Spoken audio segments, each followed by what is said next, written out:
family ya radio muli banaku otyo ate ne mugezi olugezigezi waba radio yafa nga he was the source of income. Okay.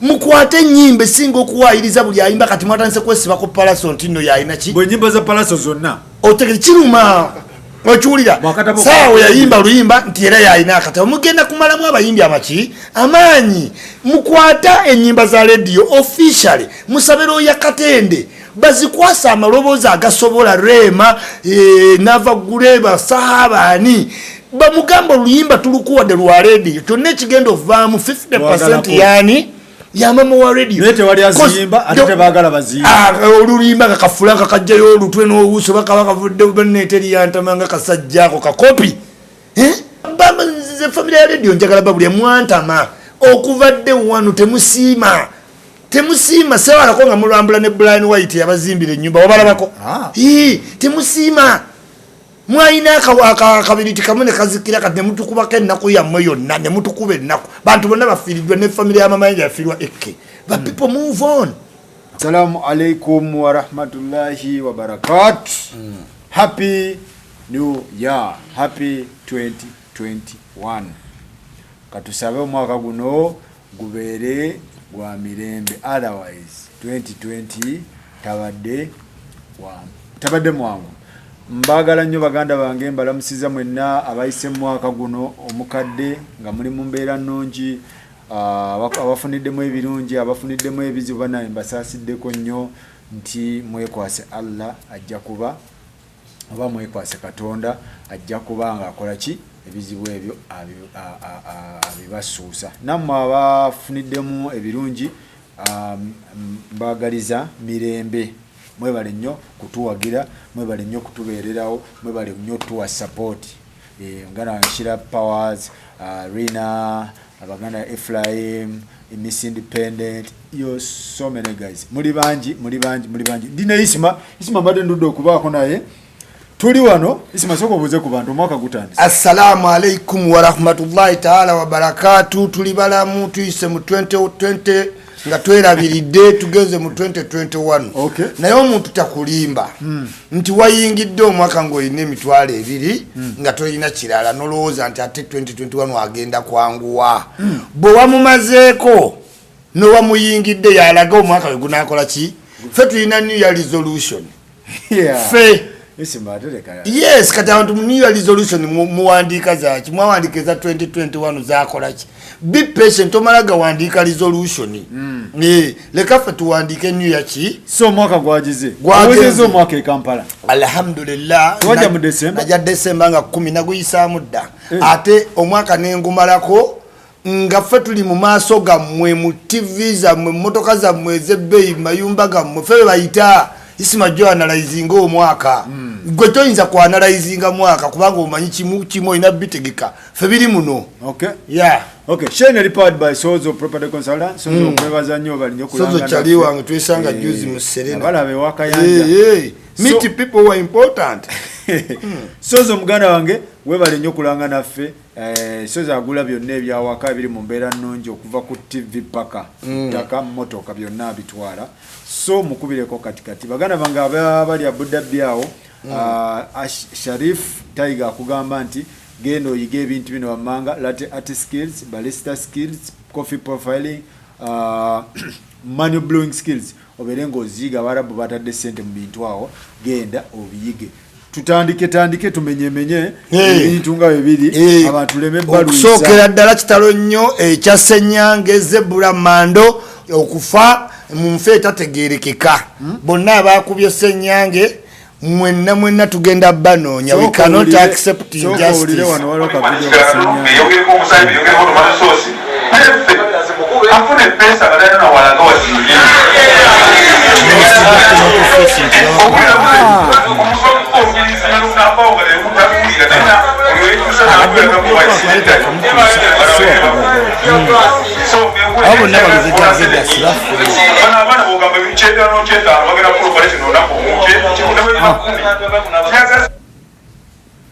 Owulidde wagambye? Yes. Kati mne musalawo mu mukube.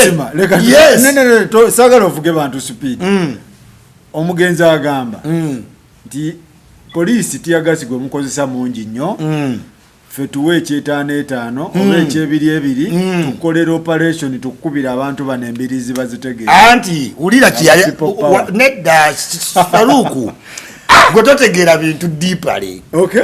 Senyange babaddeyo nga bammando baani ba Bobi Wine era bw'otunulira abayimbi ulira nti bw'otunulira abayimbi emizannyo gye bettanira ogenda olaba Bobi Wine akugamba ki boxa era omulaba nnyo nga traininga era aba Vegas Lubega bamutraininga aba Tribe basenyange ne video ze bandamani zino zonna ezalimu nti there is more politics in the music than in the parliament.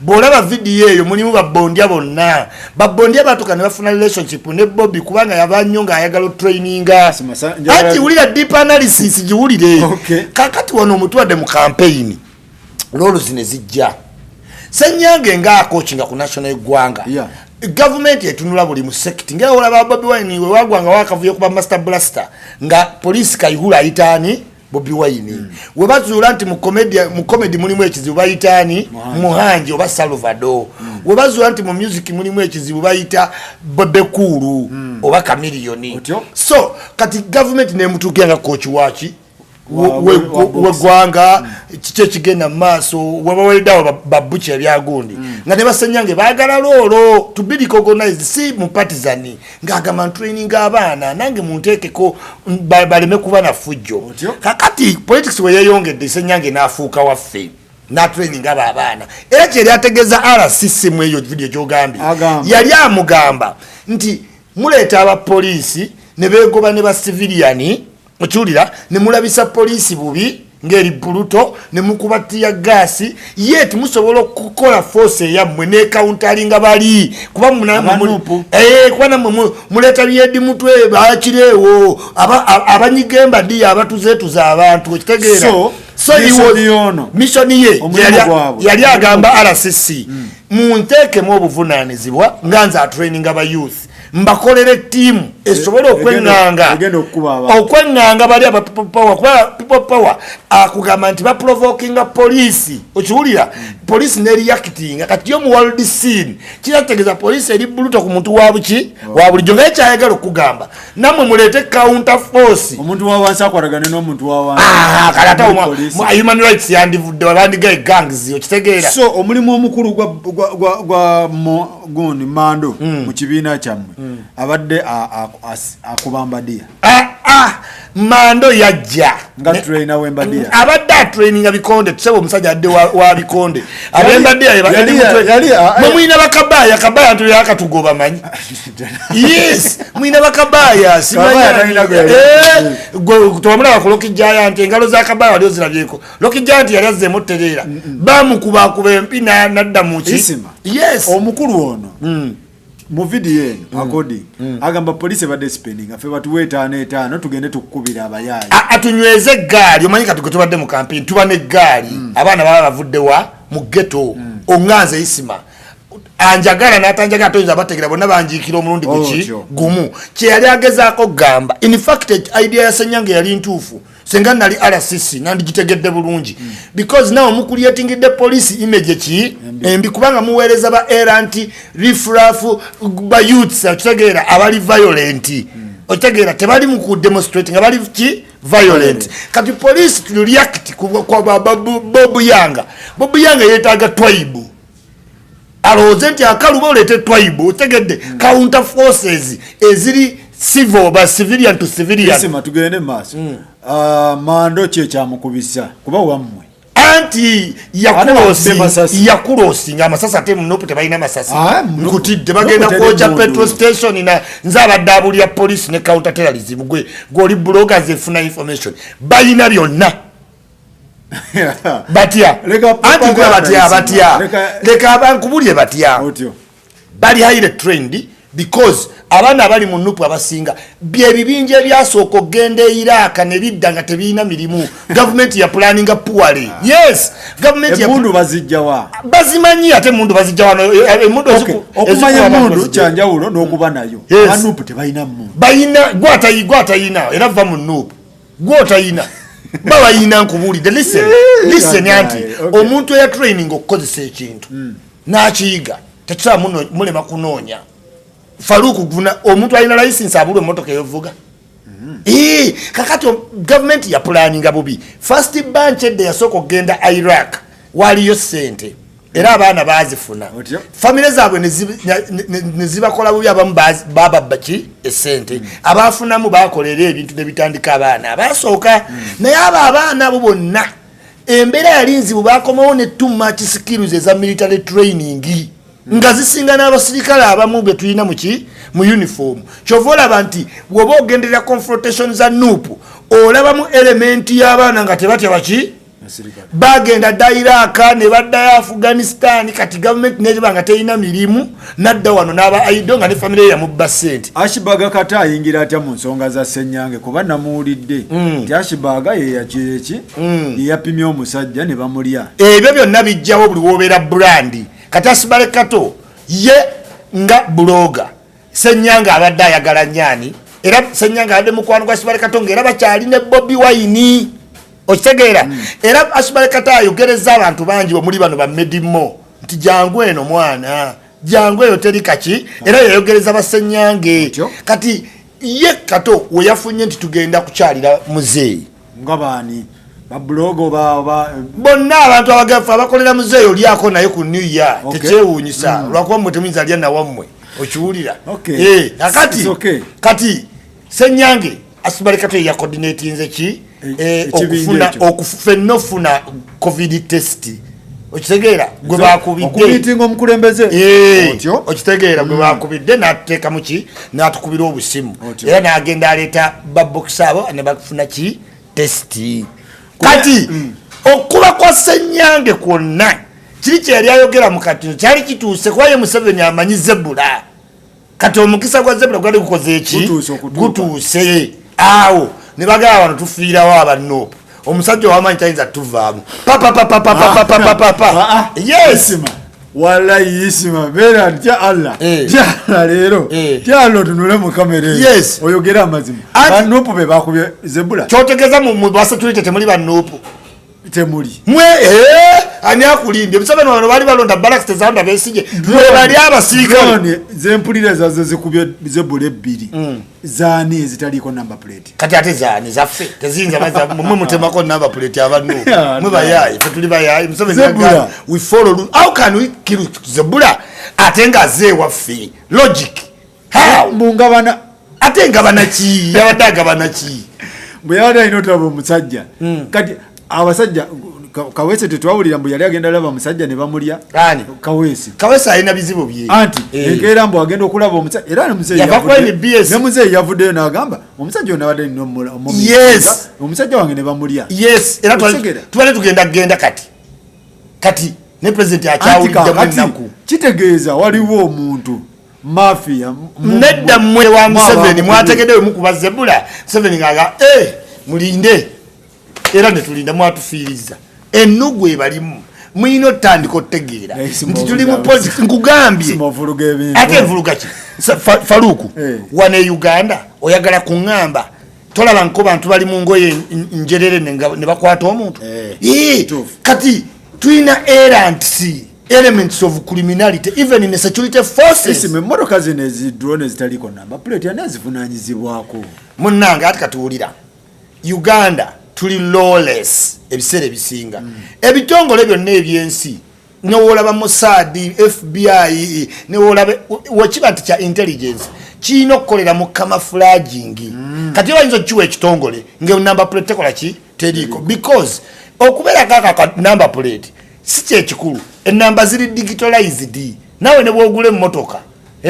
nosasula number plate nogaana ogitera ku mmotoka tewali akukwata solonga azi mu database ekola ki yo polisi wekuyimiriza neteeka mwezi nerabe ye namba nga ku net yo number plate ekola ki ejja so that is formality bwebiba nga biri mu system ebintu ebyo bibi omuntu okuvuga emmotoka nga teriko number plate kitegeeza wakoona omuntu nga tewali polisi kizibu mu identity yes si kikolwa ky'abantu ba bulijjo kikolwa kya agencies okitegeera nate ne agency siraba kibatemesaako ki namba tekako enamba bamanyi nti emmotoka evudde kibuli okitegeera yes lwaki ojja okukwata omuntu n'oyambala obukokolo n'osibako amannya nokola kikozi why are you fearing to be identified?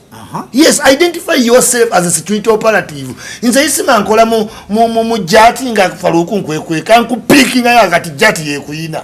Yes, ngate twayidinze nga tukutopi. RIP Zebula. Ate ekirala mulina okukkiriza mu Katonda. Mwe mwennyini musomesa abaana nti enfaayo Katonda yagimanyi kalete mukkiriza nti enfaayo Zebula. Yes, are you not believers? Katugogane enfa Katonda gye yakusalirawo. Yino toyinza escaping adde samawumula mirembe Zebula lugendo lwawedde katutambuzwa fa abakyaliwo Zebula umula mirembe naye ebintu ebisibya fe twafiiriddwa nnyo ab'NRM fe tufiiriddwa tudde twandiridde ne president New Year. Do you know how important is it bwe kiri okulya ne president New Year? Naye kati mwakubya omuntu president n'abanga tatinte tuyinza kulya ne mutufiiriza saagala nuupu. Tugende ku bya Franka. Franka nawulira naye era mwatomera mutomere. Franka ki? Franka oligo twazike Masaka. Yes, because motoka ya yes, kisoboka kubanga motoka ya mutomera kubanga abantu abatambula ku Bobi Wine muri reckless si kyokka. Iwana Uganda election period people become reckless. No laba president atudde ku motoka waggulu mu sofa. Motoka ekola bukozi mu kinyanga ba omuntu kuki kutaka abantu wekutte ku motoka mu side. What risky? What is the percentage of your safety? Nge motoka edduka mu luguudo luli bampo zako nga zidduka tiya gas. Siba zidduka nnyo, there is a high chance nti oyinza ova ku motoka n'okola ki? Ate kati ne motoka pijama sirika zigoberera zitegere kigenda mu ki? Kati oba weekutte mu side. Motoka neekuba akanya n'owuuma n'ogweno nga Gudani Magic. Ng'ate ne badde eyitawo. Ate ne sikalo zezo ze baalaga teziraga nti motoka ya mukulashinga. It is impossible. I still doubt. Kati gogano gamba ki? Yagwa yo kulaka ya mutwe senge motoka ebedduka nnyo. Ngoje kuteko. Okiwulira kati walole okubana bana baskets abekwata ku motoka zi taxi. Kati senge sibeti no driver nasiwe munundi gumoyo mwana tayinza yingira mutwe mu mira. So ogwo omutwe ne sikalo zengeje zaagudde. Toyinza kuŋŋamba nti eze motoka za UPDF n'empeza ozirabyeko empira ze motoka za UPDF zibeera nga motoka namu. So omutwe yinzo gubete ntakate ekyo si kituufu omuntu avudde ku motoka naye kuba wansi yafuna yokulaka skani mukuzika nalabye balaga skani kyemmotoka yamulinnya kuno ku kifuba nekisigalawo nga skani najasa nalaba kono wabebeti so gomanyi motoka ya UPDF nawe ogiyita Mark X so kyogamba abanupo balimba nupo okumanya erimbira wano bali codinga buli kintu naye mu incident eziri important we batabana recording motoka yafe bagikubya amasasi nenga baba bagyetoolodde amasasi gayitawa tulabyeko yennyini Franka ng'akola effujjo. Franka okimanyi yajjawo obubaati bwa poliisi luli Gudani Magic agwe nga poliisi etaddewo blockage. Yes, Franka bamulaga mu video asibaleka talina ka fact check yakoze nga balaga Franka yagenda n'aprovoke nga n'ajjawo barricades oli ayitewo. Waliwo abantu babiri abasinga effujjo, waliwo driver wa Bobi Wine oyo mvubuka era luli poliisi yamuga agenda bwoti nakkiriza n'abaza katono motoka n'ajambusa ku kafunva adde gye bamukoze eki poliisi n'emusalako era Franka we yajjawo barricade ezo luli gundi lwe yagwa Dani Magic era baali bagambye nti no Dani Magic baga bamukubye essasi mu kamwa bannange ne bakuba essasi mu kamwa wano n'owona mu nnaku nnya ne bannange kikati ki kyotegeeza titulimba. The element of being with a leader nga you are lacking principles okola ebintu bingi ebifrustratinga. Juzi nalabye omuntu you cannot cry ngoli presidential candidate.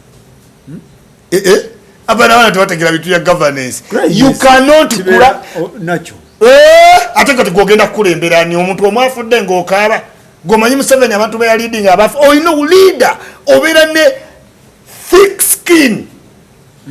Chokola abesi jetakola nko campaign nga inambu no bulletproof no oyo mutitizi kawadi Kariyoki wawa anti wawa abasirikale sende bamukwate anti kati tulabye Kariyoki gwe yakola gwe mukoledde ddala kati ayini Kariyoki ate ne twambala bullet gundi ati fe tutegeera bino byaddala who is the real opposition leader Bobi Wine ate Besigye yakola district zonna mu tear gas tayambala ku bulletproof neji anti ebibye ulira tebali mu masasi polisi kanyoka gali mu bamuntu muganda wange bakuzadde jjo Hey, oyagala zanya.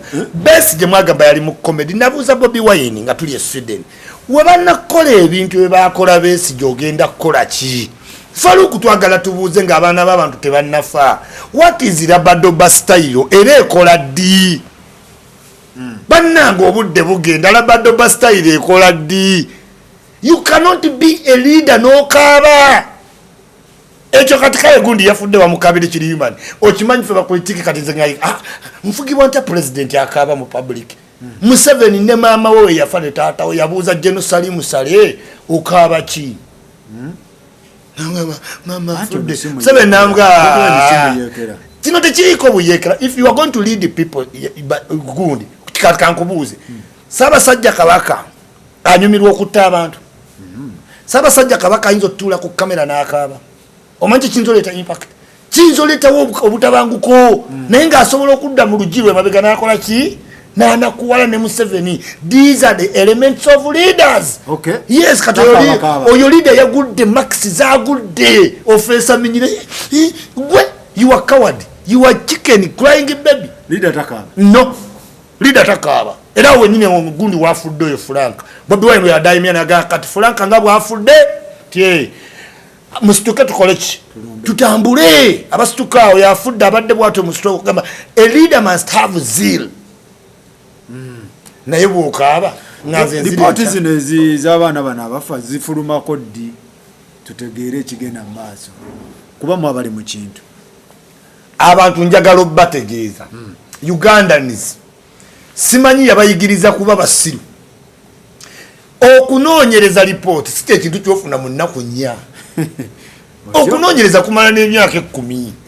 Yes, genda olabe emisango mameka gye banoonyereza omuntu bamunoonyerezako omusango yaguza mu 90. Yes, intelligence needs time, patience, collecting evidence, matching it to see obe matchinga. You can't just accuse somebody. Neka tulikuwa mu mulima yopiki. Simanyi twagala ripoti ya Mzata, simanyi twagala ripoti ya Kauma. Kuba musaba Musa bete muziri wako, ngate mukyali ku ya Kauma. Bali wakati mu demonstrate ku ya Kauma mujagala. Tujirina yagonete mujitusaba. Yes. Yagwa. Ati yagoneka temujitusaba. Musoka mdo yakawezi. Balanduka kibamu ya bendikito. Simanyani ya tagundi. Eya kazini. Re. Okola bitongole bya intelligence. Report lwasaba nyingi. Ati tukuwa report okole ki? Tutegere. Wotegere kuyambe. I am intelligence officer. Bantu mwe. Nti twagala report. Kakubuze. America yali efulumiza report ya 11-2021 yabakuba. It takes time. Kati wotugamba tera nalaba lindo mulamba mbu Muzata kati kafudde report yandibadde yafulumye dda nga MDD yennyini. Otegera report efulumirawo. Air intelligence. Tutekawo commission of inquiry. Kigambo kita commission of inquiry. Investigative commission. Tujuwa n'obudde bamugemeera wamulaba. Ettaka yalikolera byagwa byonna byanoonyereza. Yeyo investigations commission. They are meant to take a time. So tupapa. Mupapa. Ebagiyita nke era afudde kati nalabye oluwala olulimba. Duliwa. Olwabadde ku Ssenyange. Balitunuzaamu kabira mama. Ne bamuyita n'abuuka. Ono n'adduka n'amusange nga wooli. Kati senganze ndi waite ulire omwolo senga namututte dda munda beba natubulira. Yes, kuba mutemutegera intelligence ng'omuntu afudde the number one suspects babera ba family member and close friends. Era Ashibalekato senga intelligence yamuyise kuba basookera kwani gwe yasembye obba naye Ashibaga lwaki tebamuyita anti intelligence nkuyigiriza on a bigger perspective. Nti basooka ne bamanya yasembye kuba nani. Ashibalekato ne bakuyita kiki kye yayogeddeko okitegeera bawandiika buki ne bagenda ew'omukyala olw'okuba Uganda tulina insurance policies. Kati ebweru bw'ofa Faruku tebatandikira ku mulala basooka ku ex girlfriend wo maama wo baganda bo ne bakebera financial gundi yo obadde olina insurance police y'okufa ani abadde next of kin kati mwe abantu ba bulijjo lwokuba muli galibo omuntu olufa nedda tebatuwanga ripoti bagikuwa okole ki isima twabadde mugundi ewa mando mukazi we ofisa n'amuwa ekibaasa ekyagejjawo ekiti ekibaasa kya yero nga mulimu oba mwabadde mu biki ng'ekibaasa kyagejjawo ekiti Mabugo president yakubidde n'oyo omukazi yamukubidde president yakubidde mukamuna wandu batakitegeera ate Mabugo baali bagaganye she needs consoling uli abadde coach wa ggwanga omuntu afudde bawe is devastated president yamukubidde n'essimu mwolo okubanga temulina mukisa Museveni kukubira nze Museveni yampa n'essimu ye eno ekubira Museveni yekka eno era ya yero kati mwetemulina mukisa nti president ayinza okukubira ekikolwa kino kyabadde mukazi wo okukwata sente mugonde officer yamuwadde of course officer bamutumye kubanga kati kiconfirming bwa people in uniform in plain uniform compensation Mabugo tine weba compensation kati omukazi agigane omusajja afudde nga ngana compensation agenda kudda agenda lyakye kiro ebintu by'Abafrika munedda esente tezigula mulamu sibe njala onolya omuntu yafudde yes kino kye nabadde ngamba ne ku radios nengamba family ya radio kano kaleseemu muli banaku otyo ate ne mugezi olugezigezi waba radio yafa nga he was the source of income mukwate nyimbe singa okuwayiriza buli ayimba kati mwatandise kwesibako palaso nti nno yayina ki bwe nyimba za palaso zonna otegere kiruma okiwulira saawe yayimba oluyimba nti era yayina akatabo mugenda kumalamu abayimbi amaki amaanyi mukwata ennyimba za radio officially musabira oya Katende bazikwasa amaloboozi agasobola Rema Nava Gureba Sahabani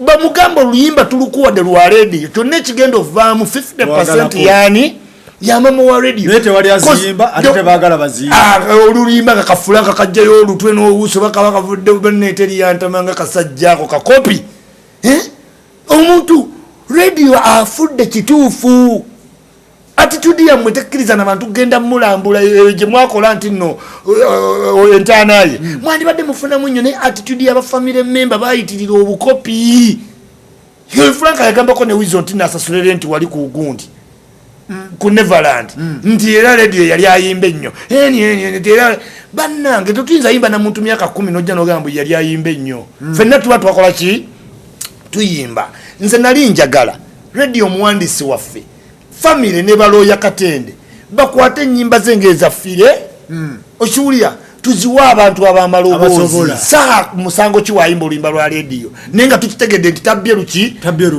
ate saa talina luyimba lwe yabba awandiika ennyimba ze ne palaso muwandiisi era tugenda ku palaso bagamba mbu yabba akatabo k'omusajja ennyimba zafulumye okumu ne bagamba no nga kodi siziwuliramu nga za radio maybe babimanye nnyo obwo bufulanka era bwe butambuzaga amawulire nkubudde kiruma nnyo palaso omulaba Palaso alwana nnyo okufuna amaaso g'abantu okiwulira era kalike yayimba nti onoonya kamera naye nga nzagina anoonya amaaso g'abantu kuba kati bambi Palaso amazimazi ne guno omwaka nkubulira Palaso ye artist of the year ayimbye ne toyinza kukwalira waka wange ne mmala omukola n'ogamba mbuno nabbye wa mugenzi kiruma mbu yabbye wa mugenzi ebyo byonna media mwe kati aba media mwe ne radio abefuula ati no mwana raising amwe mutandika mwe no code ya radio yagikulekerako code eyo Palaso tanabba kuwaka tanabba luyimba Palaso awandika Palaso yagana okugenda bweruga yakuba dayiti Kamiloni yaliwa nenanga Palaso omutonga ayinayo kihiti kye bwe nyimba zifulumya kumukumu abadde awandika ate ulira nedda bwofuna outburst song toyagala ekufuukira title nga genda ogule emmotoka otuuka n'olwana ojjejjako nga tekola ki tegenda nette ennyimba z'endala kati Palaso yatadde malamu n'atambula n'ataani oyo n'atammane abantu amaaso baleme gamujjako kuba kati agafunye okitegeera kati nawe ojjukira ne baradio waliwo baata ennyimba kumukumu kufunza bakamiiri kati ne Palaso ye time yafunze ki industry bye Kenzo omuziki akyayegera so tanabba ku nnyimba tanabba luyimba tanabba luyimba bufulanka naye gye munaakomya obukopi famire ya radio obwavu bugenda baluma ate teri muntu ajja kujja kulambula radio mukola ebintu ebyekisiru muli banaku omuntu n'alekawo emmotoka mubagitaddewo yakijjukizo emmotoka ennamu neetandika okusebengira yonna neeyonooneka for how long are you going to keep? Yes, bagimuddiza kati emmotoka ebreakinze down toyina mulimu frank fu kyokkola emmotoka n'ogenda ovuga uba ali wali okomplaininga ku nnyimba lwaki tewayimba ze famire ya radio njagala babulya mwantama okuvadde wano temusiima sewalako nga mulambula ne Brian White yabazimbira ennyumba wabalabako temusiima mwayina akabiriti kamu ne kazikira kati ne mutukubako ennaku yammwe yonna ne mutukuba ennaku bantu bonna bafiiriddwa ne famire y'amamayinja yafiirwa Eke but people move on nga tetuulayo mutukubaga nti abba ennyimba za Eke eti yalinayo mpandiike kati palaso wakitabba olwa Eke balimba baagala erinnya lyemeva mu bantu balowooza era lijja vaawo bwofa erinnya lyeyongerayo tudde ne bwokuba ennyimba za leedi era owuli olima lulimu olulambolambo yes that's the conscience family ya radio inakola ki erina okujja nekwata looya Sempeebwa kiwulira nimbwa looya obudde bukoze eki bugenze anti oyo Katende kati oyo looya tosaba authority music industry batunoonyeza abantu abo bali willing tubawe ennyimba z'omuki z'omugenzi baziyimba official ne credit agent n'olimba lwani lwa radio naye naluyimbe nga King Saha tufunemu ekintu famire yesigale n'abaana be nga bakyakola ki okay didi yali tebazimukkiriza wizo tebazimukkiriza bali ku kyeyo famire tudde ku kirala okay tugende ku nsonga za muganda wange Bobi Wine mwamukwatidde Kalangala naye nga nsonga ki bwe tubiyisanga etteeka nti campaign zikome Museveni n'omulaba nga campaigninga ku TV kanyenye enkule gwe wenna togezangako n'odifyinga ag'amateeka TV ziri expensive ojja mukalu nakugamba Faruku tojjanga mu kwesimba kuba president nga toyina capability mwanditaddewo ti abasobola TV bazibeereko n'abasobola otuuka mu bantu bagende nedda obulwadde buli mu grade 4 tapulichinga bulwadde tawa abantu masiki taba na masiki kati tumukolere kyo ya spread go bulwadde okay omba musazewo TV lwaki TV temuzi sharinga equally proportional fetukola ku TV moyo gena aba TV naye gwe nogira n'okwata TV n'ogibeerako weka bano ba candidate tebalina we bagirira TV budget kati fwe batugamba nti airtime wali ne tugula wa bilioni musango fwe tuganya okusasula amangu yes anti tugamba wobango jjo okwesimbawo kino kikubeerere ekyokuyiga omuvubuka yenna alowooza okukola Bobi Wine kyakoze waliyo ze tuyita capabilities ng'ogenda okwesimbawo teweesimbangawo just because abakusaakaanya bangi abo bakulimba bakubibanga bazikuba wano ne bazikuba newa neeri kakati capabilities kyeki osooka n'osimba kye bayita economy ng'oli mugagga nga woolaba ba Dangote nga woolaba ba Raila Odinga nga woolaba basekedi oyina ki oyina mula bwe twogera ku ssente tetwogera ku busente buva mu studio simanyi nti nina kabiiki simanyi tulina obuyumbayumba ekyebanda obwo si ssente twogera capability za ssente owulidde capability ey'okubiri bagiyita communication obuildinga TV ezizo n'amawulire nga Kinyata oyina obba n'amawulire go transition gye tugendamu toyina wantu w'oli wangula kalulu solo nga zitoyina capability zino economy eri very strong that is sente then TV and radio olupapula lw'amawulire awo wetugenda nno nkulage ti politics siwa abantu banako oyina building capacity y'aba allies oyina building capacity ya security ebintu ebi Besigye had money had allies didn't have communication tolowooza nti sitting government yonna ne bwogenda mu America gendayo ng'ovuganya Trump did Joe Biden get the same coverage as Trump no sitting government yebeera ne monopoly ku communication kyovola Museveni bw'abazze Soroti ni Bukedde baba zonna anti naffe ekya communication twabadde tukimaze Bobi Wine yabadde akisalidde amagezi galuwa social media yabadde mukolera bulungi naye mutaddewo ebigundi mbo buli reporting alina okuba accredited okitegera ensonga eyo tomanyi nti munsi wali abazimbi tomanyi nti waliyo bayinginiya tomanyi nti waliyo bapiloti okera bukezi noyambala noga oli piloti okera bukezi naye waliwo kibayita community journalism okera bukezi ensonga gye tugendako bagitani community journalism owomu community ndino reporting agafeeyo radio katwe ozimanyi agali nti bannange amawulire agagudde wano Segirinya bamusazeeko egundi bamuggyemu eriiso nti ng'ate amawulire gayamba sosire naye ogaweereza sources eziri licensed zigongereyo kati ffe tunadependinga tutya ku bantu toli regulated mumalaga postinga mugattamu ebyensendala you are blackmailing our nation twalaba Ssenyonyi yakuba ekitando n'omulwadde nga tekuli mufaliso n'agamba kyembalala ku machane yeetonda mbu kye Nigeria we are stopping such omvuga speed Ssenyonyi yakola atya yakuba ekitanda ng'omuntu yeebase ku kitanda nga tekuli mufaliso n'agamba this is Mbalala hospital. I am talking about this without fear of contradiction. Ssenyonyi goliko ye spokesperson wamwe nakera nakola posting akola apology ngakkiriza nti ekitanda kye Nigeria kati in a society like that tetuyinza kukkiriza buli omwa reporting who gave Segirinya license so reporter banji do not stopping I told you UCC give out certificates kati bagenda tukebera mu certificates bagenda owa n'abadde bakulete bamuwadde nze go bawadde oyo Bashiri alina certificate ya journalism siba journalist mwasinzidde ku kyokuba kuba mwawadde abantu ana mu mukaaga the whole country yes cause twetaaga bali credited ate tunawa bibiri tulina ebirala byo reporting totunatya najja ebintu eri kubanga alaba tebigenda nti be Nigeria ne bagatta wano mukama wa mwenyini Bobi Wine yakuba ebifaananyi ebyali ku lukuŋŋaana lwa Maleme South Africa naga this is simanyi kyotera kati ffe tuddemu ebyo mukama Katonda polisi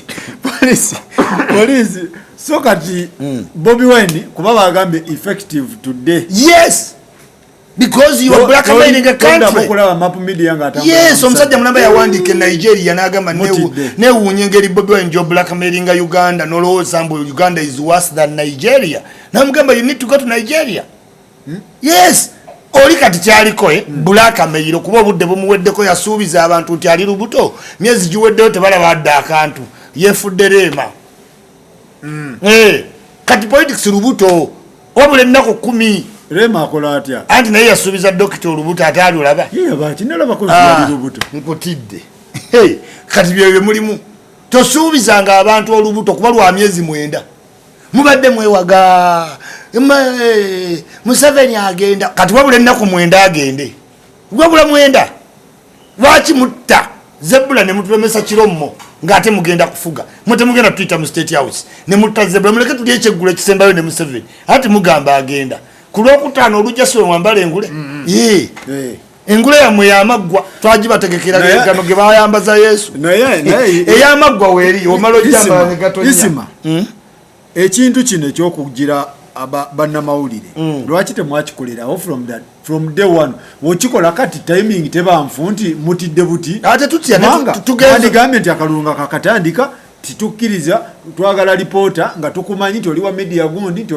gundi mulabye ekintu kitabuse nedda omuntu omu Africa bw'omuwa freedom ate agikozesa buki bubi kyovola ne tukugamba gendako mu ndongo ku 8 deka mudda 10 kwegamba mukozesa bubiki besi jawadde campaign nga bibaddewo nga tewaliwo fake ne kati mmwe muleseemu obukodyo okuba kati tubawadde example 3 president wammwe yakwata laale ya Malema najigatta mbifaananyi ne tuzirowinga dda tugala sebo ono Malema na deletinga ki post Ssenyonyi omwogezi wammwe nalimba n'avayo ne yeetonda kati we cannot continue kuba katukitegedde nti mwe temulina ideology you are just angry youths without employment, which is okay, and it is all over the world.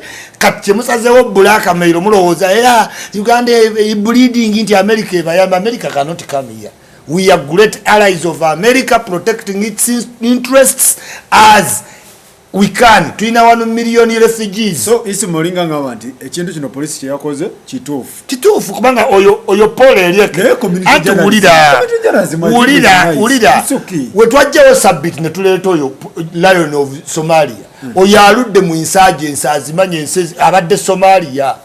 One of the problems we are facing today is misinformation. Ne ku COVID-19 misiki buli muntu ku misguiding abantu.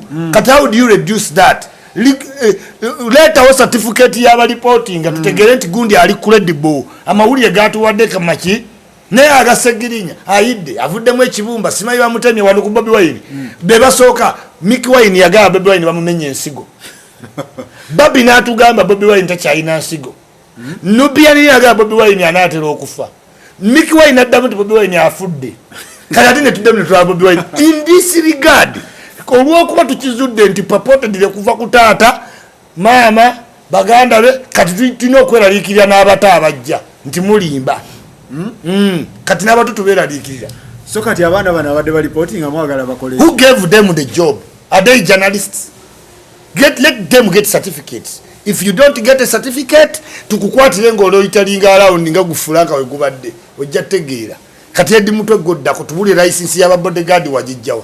Who told you that okuzimbya omutwe naganya mayizi bodyguard? Neisi. Temutyangako nga kalulukana. Ate tutidde. Ate by the way. Ketugendo wangula musebeze kibadde ekyo. Ekibawonyeza badde COVID. Mubadde mugenda bulira endirimbo wane Kampala. COVID. Mutabayambi. Wakati atatu yambi. Abayambi abantu babeera kaka social media za mwene zikola. People we are putting them home for you to listen. Abantu bandi badde busy mu business mwandirabe ne ku bantu mmwe. Mwandirabe ku bantu mmwe. Mwantegedde ngire yanje bagala mu 7. Electoral Commission ekolera mmwe. Yalabe Museveni ajja mu Kampala nti stopping. Museveni has been observing SOPs. Alaba regional leaders. Kati mwa stopping ze wasine mugatta mbayayi. Tugambe to campaigning. To spreading a message. Wayimba oluyimba tolukiririzamu lwa COVID. Wayoyagala YouTube likes. Kakati abantu balwadde. Olwokuwa obudde bukuweddeko tokyafana ku balwadde. Babi eyeefuula nti no wa Caring Arts Uganda. Mask ziliwo eza Caring Arts Uganda zagabanga agera. Ndebange mbeko first aid mu nsi yani. Naye abana babuuza yonna Bobi Wine gyatambudde nga cases like nga batona abafudde ate eno tulaba menali mbakivedi ndabani be banogoka be bagwa. Anti fete tuyinza kudda ku semantics. Tetujja kumezalinga musimayina bwe nabadde tewabadde bantu. No, tutunulira ku general look of things, overview. Kasese ina population ki. Otyo. Kampala, Wakiso, Mukono, aba bantu bali densely populated. We muna abasembereza excitement, given anxiety babaddemu. Bajja kujjanga mu America wabalaba ku Floyd nga balina obulwadde n'ekintu ekyagwa obunna ne beekangabiriza ne bakola ki ne bajja kati obulwadde bazeemu w'amaanyi bazzeemu ne basiba zi Canada za England zonna zisibye. Yes, n'olw'ensonga eyo muli b'amaanyi ku social media muzunga ki mu bantu. You are the president and first ladies of social media. Why are you battling people? People are home. Tubabatera neka babawulirizemu ne temuyina policies mbagamba temuyina atakaluka n'okumanya kabasaze mnali ndoze ngeje muli bavubuka musobola ozanya Museveni contempt card okitegedde weyandigabe twaliwo COVID ngoga ya katukutokose ku mikutu. Bobi Wine, if I was him I wouldn't moving achi ngateka ko test live nemba na 25. Yes, nencha Zoom yajja. Museveni akoya ku Zoom. Museveni knows more technology than Noop. Mwali mukozeyo gundi yonne ya Zoom. Eri wa tutulageko nga Bobi Wine ali emagera ayogera ne bali regional leader bamwe Koboko. Je bali chovora abantu buli watuuka. Aina mukama we. Era mukama we ku last yalabise. Aliwa. Tewamulabe mukulutte mukunde. Walayoko nga mumulekanira. Wamulabe mukuzika. Tumukunde okujja okuzika kitegeeza ati. Abalala babaddeyo. Ayazenga mukulembeze. Nkutidde walabye obwama. tumukunde ye bosi wa mugotona kitegeera Laila wala tumukunde bosi wa mwe anti nkubulide gototegeera ogere kitufu I swear kati gwe mbulira muntu kye yesimbawo nga tumukunde nga ne popularity olabera ddala population toyina nene wesimbawo omuyita musiru oyo spy security expert okitegeera yalina regional friends yalina ba ally yalina sente ziri capabilities zenagambye azirina era yagenda ebweru ne Bobi Wine investor waabwe omu n'aga Bobi Wine lekera tumukunde nga Besigye yagenda n'embabazi Bobi Wine n'agamba investor tumukunde tali popular nenga ku CV tumukunde agirina abazungu bagamba Bobi Wine lekera ono cause capabilities ziri no boys ina nenda ku ground tumukunde kati Bobi Wine n'agana kati ne babagamba mudde tujja kuddamu tukoleki tubayita anti nkubule gotolina intelligence magundi nkubulidde it is tumukunde eyasoko suspendinga campaign nga bakutte Bobi Wine okitabwe okimanyi oba alumirirwa tumukunde nkubulire gotomanyi bintu tumukunde yasoko suspendinga ki campaigns okiwulira demonstration ezagenze wano mu Kampala ne ebitundu ebira ziri planned by a security expert nti wano ebaluke bamukutte kalangala mutandike wa Kiseka mba mutandike abe mulago mutandike abe nakifuma muoche ekyo kiri planned chovola bawe yazze mwoyo meeting mwabadde hambo mukuzika ne speech nawa yeyeka nindi yeyeka yawaddeyo yeyeka position kanje yakoze yeyeka yalumiddwa mwina mukama wammwe aina ba allies regional friends waliwo ne neighboring country era ne babazula nti mugirimu connection intelligence yonna nga isima baveeko ne bakizula kubanga waliwo ne NGOs eziri wano nga neighboring country emu ye yazigulawo kati nga ye sponsoringa nga abantu bano balowooza nti bazungu bebakola ki beba sponsoringa kyovoola bopiyo bamukozere va itawo misana tayinza kunnyonnyola yafuna $3,000 ne givaako ku account kwolwo ate givaawo omulooza gyandivuddewa golabeko ne tumukuba munda nakati awoza abamuzungu bazala mu mutawolezebwe there is no country ate kati ne Uganda kyazze njagala okubuulira tulina kati financial bagita financial something authority monitoring authority Faruku wofuna $2,000,000 ngobadde tolina mulimu ne gajja ku account yo ino gadikire yalinga oyino babuulira noyogera ng'ensendala kati wofuna $3,000 ne giva ku account kwolwo olunaku eja $1 billion plus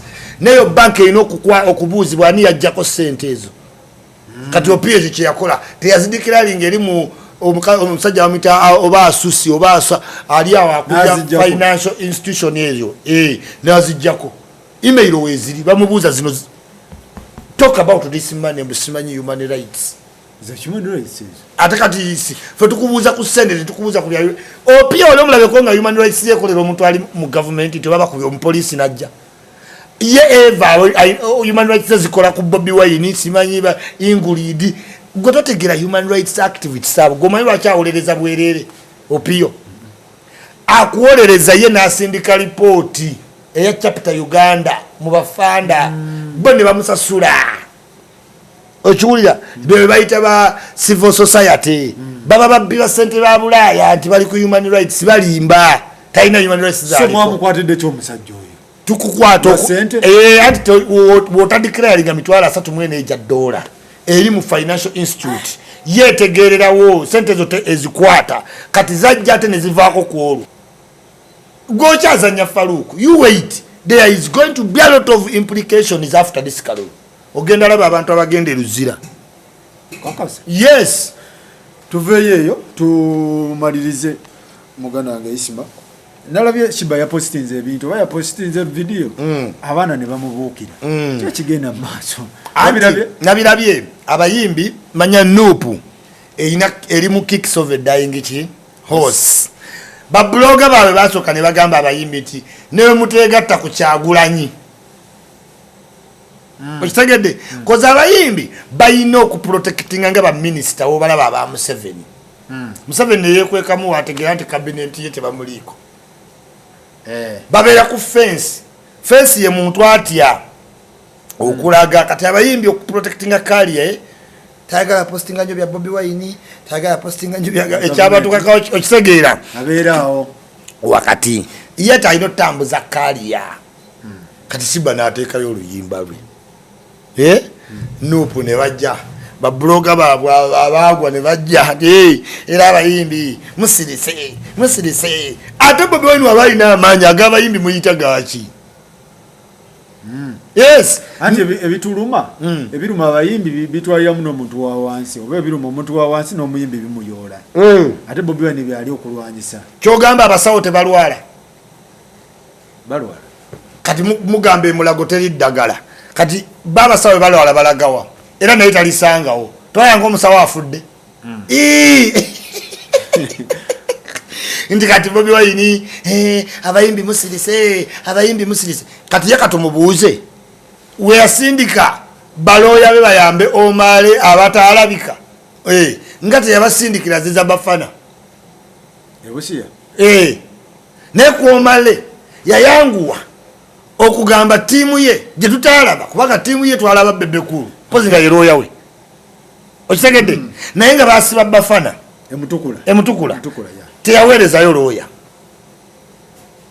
so bafana ye teyali muyimbi oba Bobi Wine teyategera nti bafana asibiddwa so Blackmail waba bloga bammwe abaali baliko myaka 10 ne bamala ne bagwa ne tubayimbirayo ne kayimba nti Nabbubi yazimba ku muti omuwanvu nkuba neetonya Nabbubi n'akola ki kati babloga abo we bamala oggwa content nga baliwo babloga bannaba baba batutteko basigaza ebintu ebi bibiri kuwemula Zuwena kuwemula Bebekulu ku Blackmail nga bayimbi eyo field yokka gye balinamu expertise gye balinamu ki obukugu era ojja kulaba nga abantu content twamumalawo yes kati obukugu bw'abantu kuwemula Zuwena kuwemula Bebekulu na ku Blackmail nga bayimbi how can you say abayimbi temujje ebweru era ba promoter analeta omuyimbi okujja ebweru do bayimbi ba Uganda ask people abroad should I come they don't ask demand yabebweru yeretera bo bayite omuki kati bwogala teri muyimbi agenda kujja eno ogana muyimbi oba ofiiriza promoter no audience yeri benkana ki so si kituufu si kirungi kyakisiru nti kati mu Blackmail nga bannabe kuba kati abayimbi baganya olwanirira Bobi linya mu Yuna bagenda linya Edibu Kenya togenda kuddamu Edibu Kenya wa people power kati bwabanga promoter Edibu Kenya wa people power nga yalimo kuleeta omuyimbi Winnie Nwaji gwe no stoppinga Winnie Nwaji nga agenda akolewa emukono nga akola embaga kati promoter gobo ofiiriza Edibu Kenya yes anti baganyo yuwawo mubiri baguyiwawo batya baganyo okuyuwawo mubiri kati we bavumye Siba ye Bobi Wine yayiriddewo Siba omubiri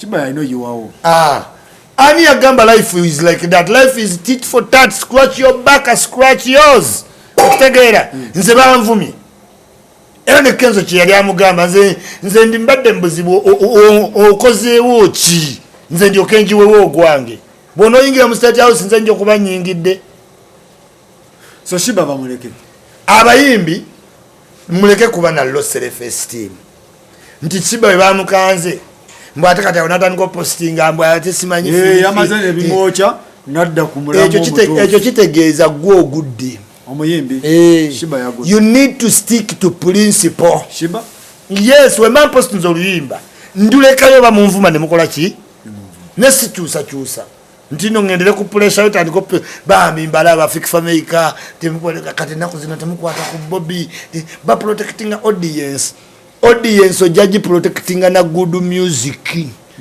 Bebekulu agenda tenyimba munana ne zi video tugenda mama award tuwangula award ngocha tugamba ki fenno fe tugenza agenda ogena ne Bebe walinga bamuwa award ese batumalirize nalabe otabukide Dr. Cheng ne Diana Dr. Diana ne Minister Cheng munange nga waliyo ba MP abampise yo bana abanupu nkubulira ba MP ate nti aki zembera wano ba MP bampise ne lugambo mbantu buli woyita buli muntu agamba covid twaba wa sente covid tusasula emitwala 3 nawo okimanyi test yes nga abantu bakisasula $3 yes mu sendala yes. why lwaki wano tusasula 3 kiva wekiti tuli highly populated with a very high unemployment rate okay kati test ezo newe tubanga basaze batatwenza zituwera buki isimu bwerere tugende mpola bwoba oyagala kwagazisa muntu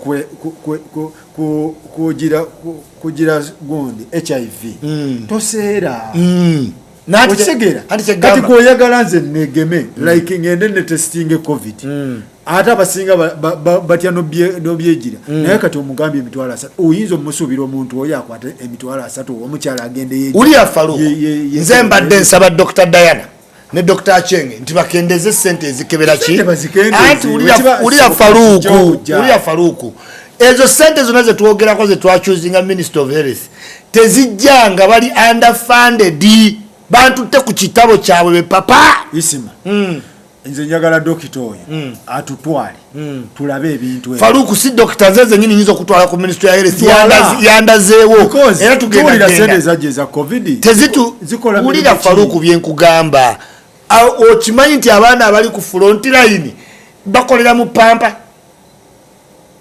yes abasawo bafaabo bakolera mu pampa mbuza lwaki gawuni zizokka tezibamala abasawo akoze emisana munno olweggula alina ogikola ki ojambala to protect that ulira bakwambaza ng'omukadde muno ng'ojjanjaba covid mwofuluma mwokola ki kubanga toyinza kujjamu ate ojjamu lumu kati nkugamba abantu baffe bali underfunded ebyo tubitegedde yes underfunded naye ogambye bad black nti jangu okubakalango milioni 3 oli underfunded tebyaliwo wamalaya milioni 3 ebisatu tebyaliwo malaya ina influence ki mu ggwanga tebyaliwo ebisatu nange nanyizereyo ne complain ezanyiza twala video yange eyo yenyini yanyiza ne bad black bamuwa emiliyoni emu eri balamu gye yamuwa ba ministry yonna teyinza kuwa sente nga bulaka we yali alowooza zitambulira muki owa accounting officer anti information eyo gye bampitidde ono ayogerera gundi mukazi wa Sserwanja yayogerera Minister of Health tebabitubuulira era yangambye isima obuzibu abasawo bwe balimu bambi isima nangamba nkubuulya nze Sserwanja bawange investigative ki journalist naye yangambye isima nkubuulira amazima ti abasawo ti ye bantu abayiyewo omubiri abeetaga price nangamba ne Dr. Diana ne Dr. Acheng sibe bakola mu kudistributing esente nanga isima you are choosing a wrong person wali accounting officer ina budget yonna omuntu avunanyizibwa okukola omulimu guno okunnyonnyola eggwanga ali ludda wa baba yina ali kati bagambye babloga weetuli ne tebatukozesa era kyenabadde mbagamba era Dr.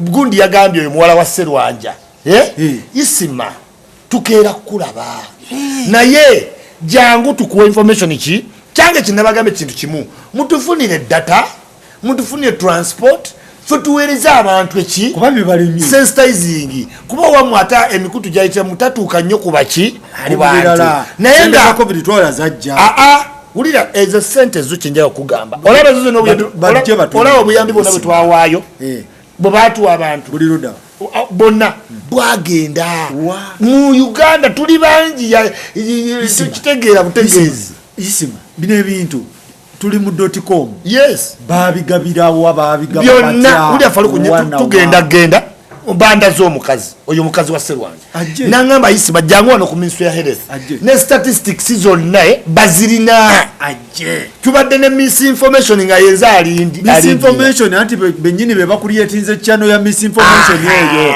kati yanage nabagambye banyonyolo mu Uganda mujewo gap nabagaye mujewo gap between you n'omuntu wa bulijjo mukozese ffe twongezeeyo emirimu gyammwe naye ng'ekituufu kiri nti abasawo aba Uganda wallahi billahi tallahi babadde ku front line n'omutima gumu ate nga bali underfunded ate wano wenjogerera bampadde n'omukisa ne bagamba Isima jangu okole naffe gendo okole Yeah. yeka nsubire sitoke Ah, tuyogera lwa toke Faruku. kuba video wakedde jijjayo nokera ku macha kola video wallahi billahi tallahi teri blogger ayagala losing ki credibility Yeah. teri blogger ayagala kera kola apology teri blogger ayagala kujjayo ki video inza Isima ebyo byonna mbimanyi naye olaba Faruku nzijayo video nenkola retraction nenkugamba manya nagenze nenfuna obujulizi sinalaba ku Dr. nawe Isima bantiisa nze ndi mukwano gwa BSF singa minister ntiisa Isima muganda wange ndi wa security of gundi kano mejamba dianteka mu SFC oba yali asaaga neze yanga Isima you are in SFC nali ngenze since then nze ndimanyi ndi tumalirize ne ba journalists bangamba aba journalists bali bekalakasa ba journalists twawule ebintu bino harassment ne occupational hazard yes ba journalists bali bakolera mu mbeera ya bugubi oba babatulugunya bakolera mu mbeera bakolera mu mbeera ya bugubi era nsaba ba security forces or anybody bambi tokuba waki wa mawulire tokola ki tomukuba wa mawulire but nomuna mawulire nja kugamba teweteeka mu arms way kuba you can only report ng'oli muki mulamu ebikolo bikolebwa na mawulire si byagalira ddala nga nzi Isima era nsaba ba security bambi omunamawulire tomukuba naye namwe abanamawulire yambalako ng'omunamaki obeko ne gundi eraga nti press azunga buzunzi n'akawaya kamumbu simanyi mbuulira nvudde ku gundi teri amanyi nti gy'ovudde teri yakugise ate abalala muli partisan omulimu gwammwe kunoonya mawulire ga black mail nga Uganda yes okakasa bajanisa abali partisan tobamanyi Zambale omanyi wa balometa Zambale ono wafe agezaako yite ku balometa akola nya akuteeka wano kumpi naye wano nateekawo ono omukazi atula mu wheelchair wali nakuteerawo simanyi omusana n'alyoka akubuuza eddakiika 2 naga ebyo biwedde katugende olwomusana n'amuwa 6 biwedde n'atukola namboze n'amuwa 10 nezi n'alyoka akkalirira omubuuza nga Segirinya yavaanga banna sajja alinga atali wa Nuupu namugamba Zambale wa Nuupu nanga adanzisi gyolosonye nti wabalaba there are many journalists abali partisan naye ekyokukuba wadde wa partisan wadde tali tokuba naye n'omunamawulire TVs bambi omuntu yenna omunamawulire is a carrier totunuulire nnyo TV ekozesa oba radio nolowooza ejja kuprovidingira ebintu wabula oba olinayo muganda weebweru oba osonze kasente kiba kirungi n'ofuna akajaketi ako akaliko silver gundi press okategeera obeere nga babuchana obeere nga bano ba kanale mugume kanale yakajja naye kanale yeetadde ku journalism nga ye yamutandika n'aleeta buteepu mbuna kanale juzi waleeta investigation enfu netugimenyamenya eya Franka eyokasuka kabomu nga tegatta so baganda bange mwebali nnyo mwebali eddala naye nze kyembasaba tewali ggulire lyosaka lisinga bulamu bwo osobola okugenda n'osaka naye weebereremu abasinga tuli ba freelancer teweepaaza ne buli Bobi wajjayo omutwe naawe n'ojjayo kati Asirafu aliwo wandibadde munda I want Asirafu to survive nesagala Asirafu oddemu nti Bobi Wine wajjayo omutwe n'ojjayo abaana ba freelancer no takwekulabirira kyefuna mulala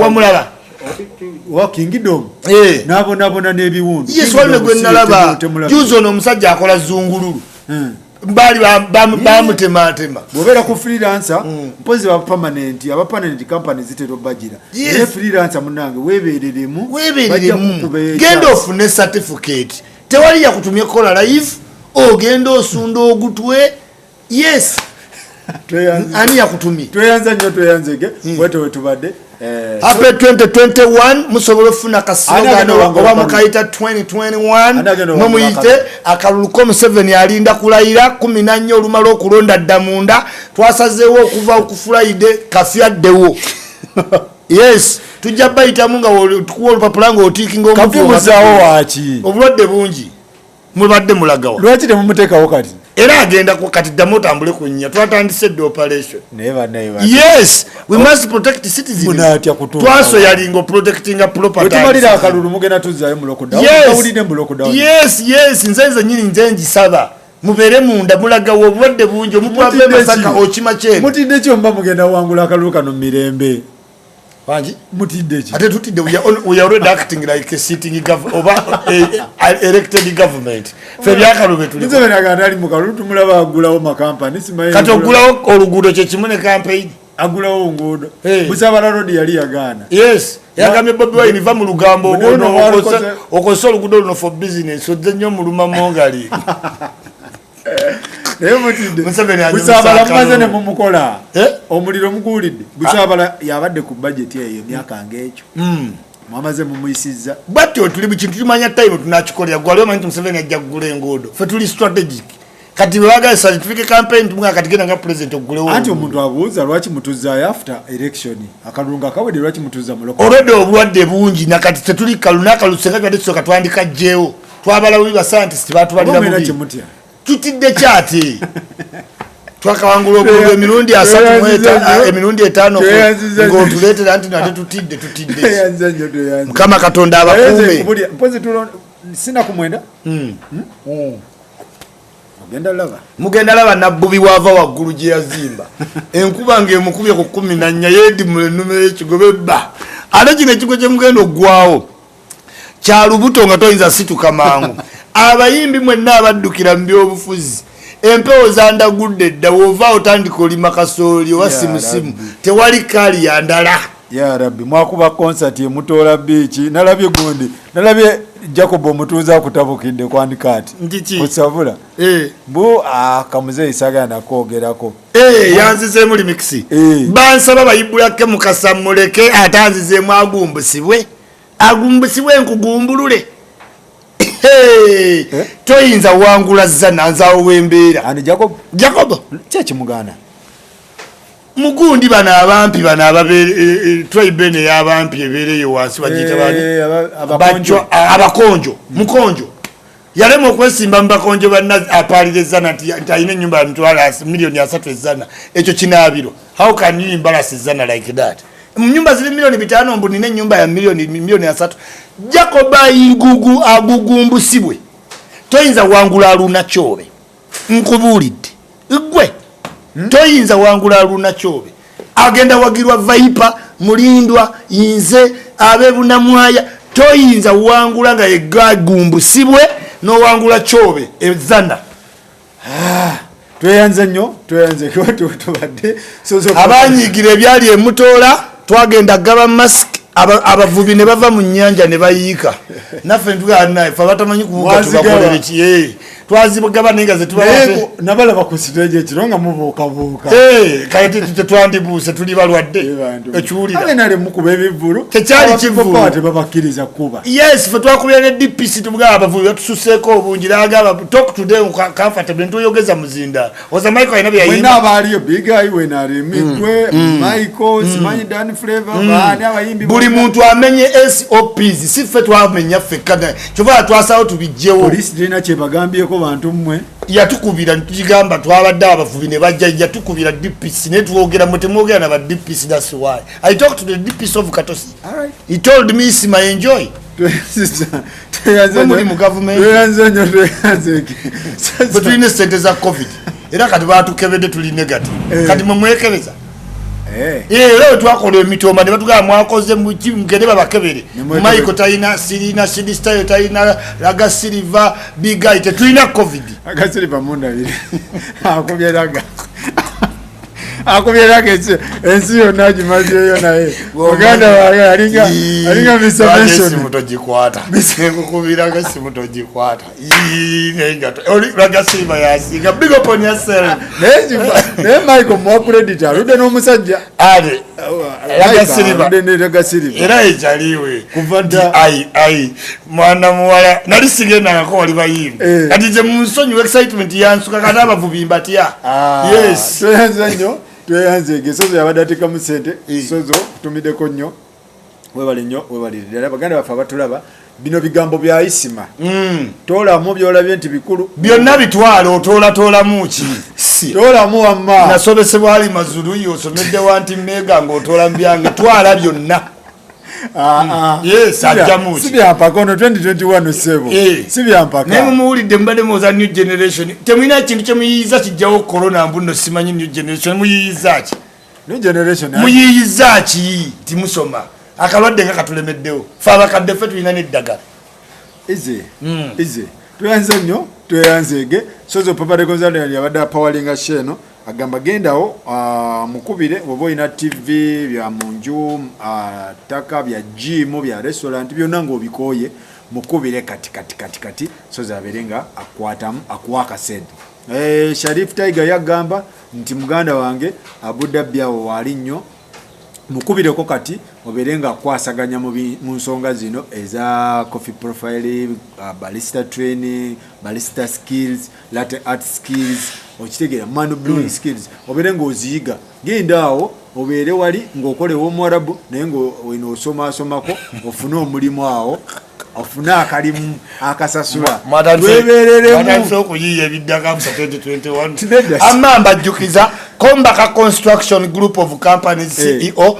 mbayita abantu mwenna edduuka lye wakola walimala nalimala dda tugenda lireetera abantu balirabe naye tukoma ku eryo waliwo ekizimbe kino ekya Hamwe Makerere jangu obewo nga nkitereeza nina mansion ekawuko ey'omujasi etudde ku decimal zaayika 2 jangu olabe nina ekizimbe kyengenda okukontifyinga nga sente zaakyo miliyoni 5 otegeere nti no Kombaka Construction emirimu onaddayo Sweden nja kuddayo oggulanga tonakuleeterayo ku galubindi na bukofiira obwo bwagala nnyo naye nga mbagamba munkubireko mumpereze nina abaana bainstolinga CCTV enamba yange eri +46 722 71 5288 mpereza message mu WhatsApp tusiiga tukola pavers tusiba bulangi enamba eri +46 722 71 5288 ye namba yange ye Sweden naye ng'ekola bulungi nnyo ku WhatsApp send me a message sikwata nnyo calls direct calls zange waliwo abazikwata kati gwe mpereza message byonna tubikola mwebale nnyo mwebalire ddala mbagala nnyo next week tugenda leeta edduuka lye yamaliriza mulabe ate mulabe ne lyenkola mulabe emirimu gy'omusajja ono musalewo oba yeesuddiyo oba teyeesuddiyo ate mutegeere ti siri bega taba mu saati siri kishat Sharif mumukubire enamba scroll wezirya mumukubireko Tiger Sharif mubeere nga mukwatagana naye tweyanza nnyo tweyanzege happy new year